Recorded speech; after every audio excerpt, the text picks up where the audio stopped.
Are you making the number one mistake that parents make when it comes to tutoring? Thinking that tutoring is going to be a quick fix, that I can just add it on before an exam, or got a bad report card, I'll just add on a few weeks of tutoring, it'll all be good. That's the worst thing you can think. In this video, we'll go through what not to do first when you're starting tutoring, and then what to do to ensure that your child succeeds when it comes to tutoring and you're not just wasting your money. What not to do when it comes to tutoring. So you don't want to just go find any tutor and then work with them for a few weeks, go and evaluate. If it's good, if the student has then improved grades or improved confidence, maybe you stopped having homework fights at home, or there's some measure of being better, well, now we can just stop tutoring. So therefore we quit tutoring, and then chances are we'll cycle back to the same patterns of behavior, the same confidence levels, and the same academic standing. The alternative is, though, maybe the tutoring didn't go that well, right? After a few weeks, maybe we're looking at it and we haven't really seen any improvements in grades. Maybe confidence hasn't boosted up.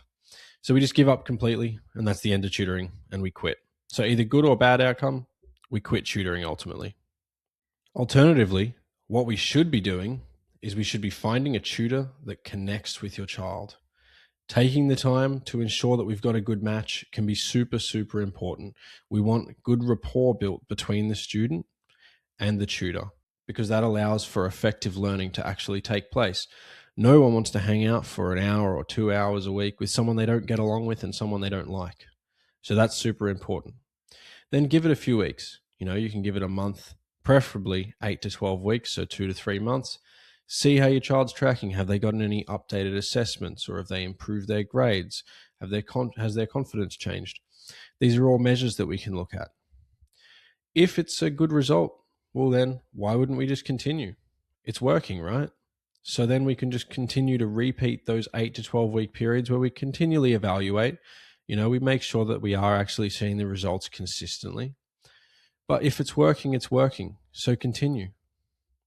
If not, though, if the results weren't that good, we can't just automatically think, well, tutoring doesn't work, because there's enough evidence out there that it does actually work.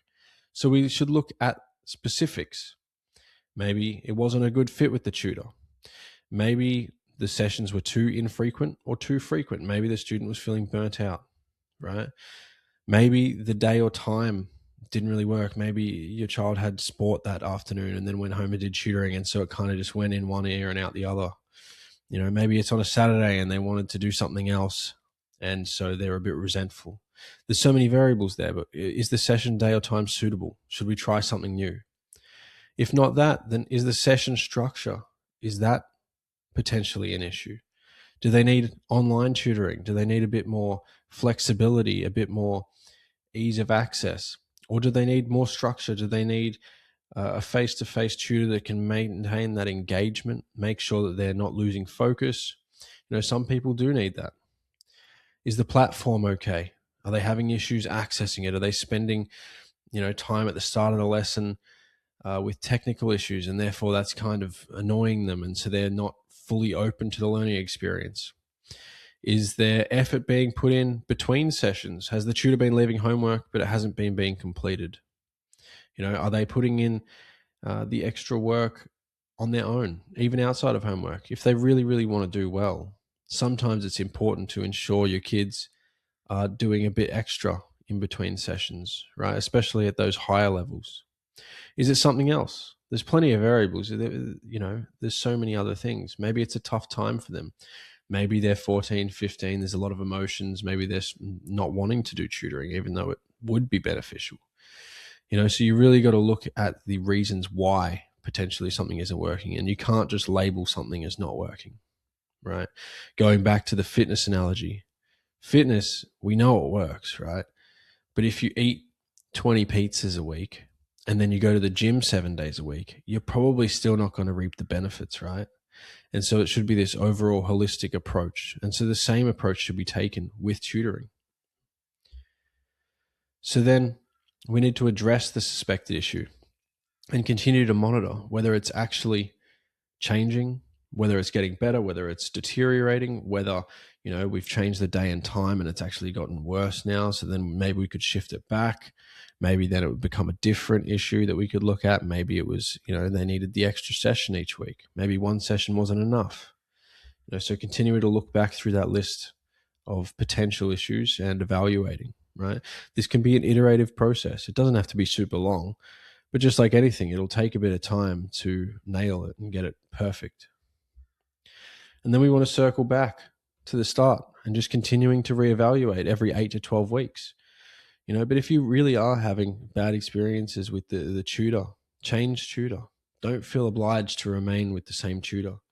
At KeirEd Tutoring, we have a policy where if you want another tutor, you can have another tutor. We're not going to hold you hostage. If you think that's the issue, we'll let you explore your options. We want to make sure that everyone's learning at the absolute best they can. If they want to add a session, we'll be flexible.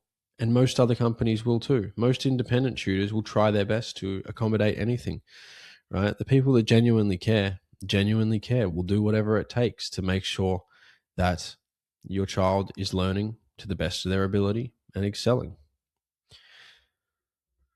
So don't keep making the number one mistake where you're just quitting tutoring if you see success or if you don't see success. It's an iterative process. We need to continue to refine before we get the perfect balance of the tutor, the number of sessions each week, the day and time the sessions are, the platform or the structure of the sessions, and then also the accountability of the student getting used to the fact that they have to do their own work.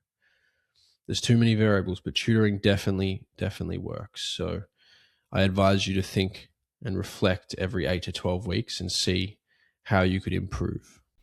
If you've got any questions about how to select the right tutor or any of the tutoring processes, feel free to DM us or feel free to go over to our Instagram. We're super responsive over there at KeirEdAU.